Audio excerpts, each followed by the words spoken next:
Despite its relatively low body count and primitive execution, Thursday's terrorist attack in Barcelona shocked many local and international onlookers.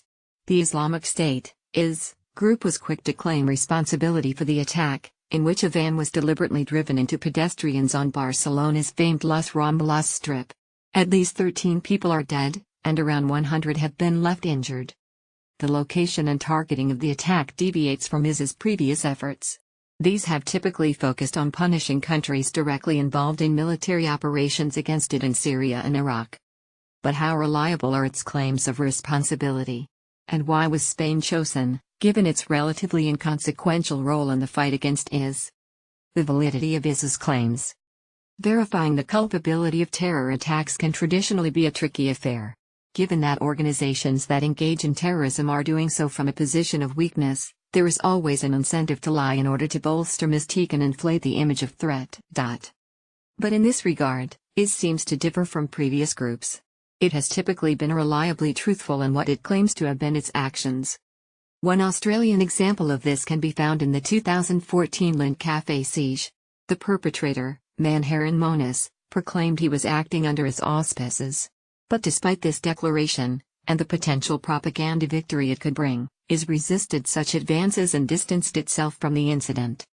While IS would go on to posthumously praise Monis' actions, it never made any explicit claims to having organized or directed them.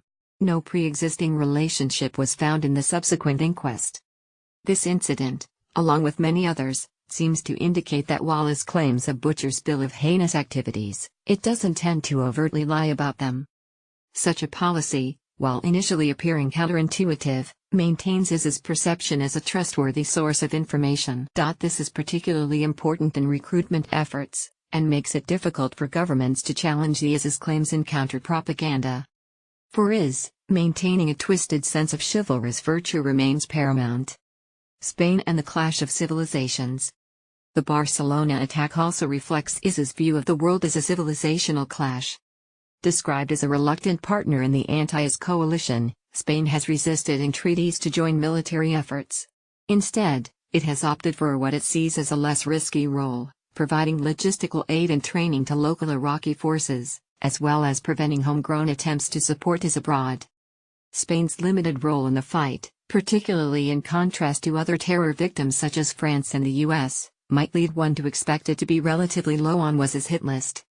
But in terms of IS's conflict narrative, Spain represents just another manifestation of a hostile Western civilization in a state of war against the Islamic community.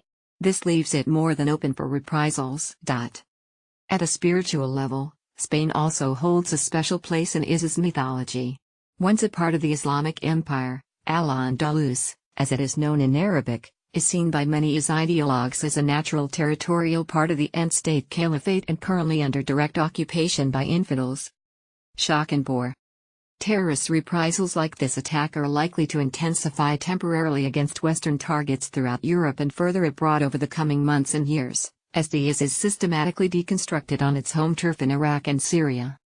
IS remains heavily dependent on an image of defiant dynamism and a commitment to challenge the international status quo, which it claims subjugates the chosen community.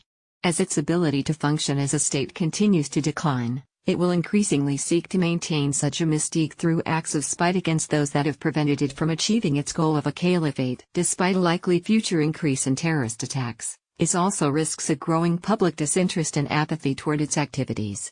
As one commentator has written, the banality and non-theatrical nature of IS's approach to terrorism, particularly in contrast to al-Qaeda's keen eye for spectacular symbology, has left many onlookers less than impressed and far from terrified.